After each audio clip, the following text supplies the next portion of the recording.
Velkommen til Soft Cactus.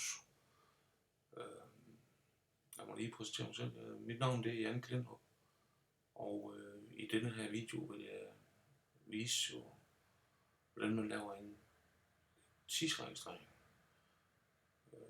Vi starter her med at logge ind på systemet. Det vil gerne have en mailadresse som brugernavn og et password eller kodeord. Man har mulighed for at sætte UBIN her, hvis man bruger den samme computer. Hver gang kan man blive husket. Det ønsker vi ikke. Vi logger ind her.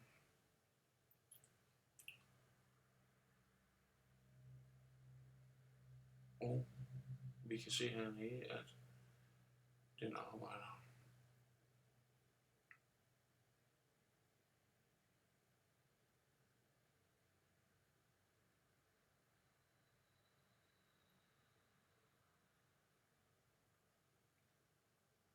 Vi er i hvert fald på vej.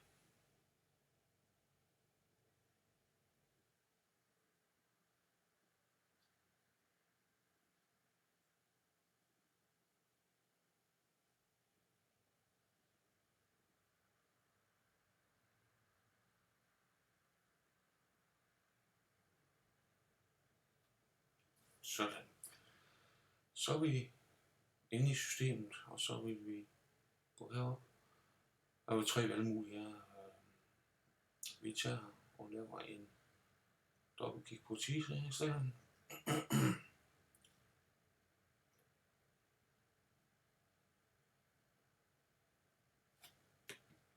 Og den fik vi startet her. Så kan vi se, at den står og arbejder. Vi har så mulighed for at vælge en kunde, og det er os selv. Selve opgavetypen. Alle de opgaver, der står øverst, de er nyoprettet. De nærmeste er opgaver, som følger med systemet. Vi tager et salgsmøde, og vi har en bruger. Vi vælger datoen i dag. Så har vi et klokkeslæt fra kl.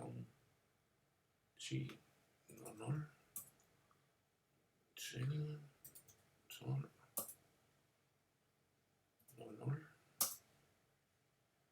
Den sammenlægger så tiden, altså 2 timer. Og vi skriver møde med Funder Auto. Det kan vi så lige mærke op til en intern note.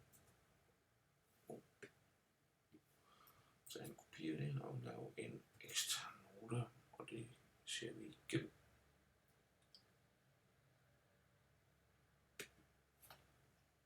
Den tidsregistrering er foretaget.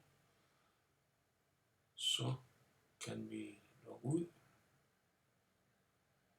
og så vil vi logge ud, og systemet er klar til næste bruger.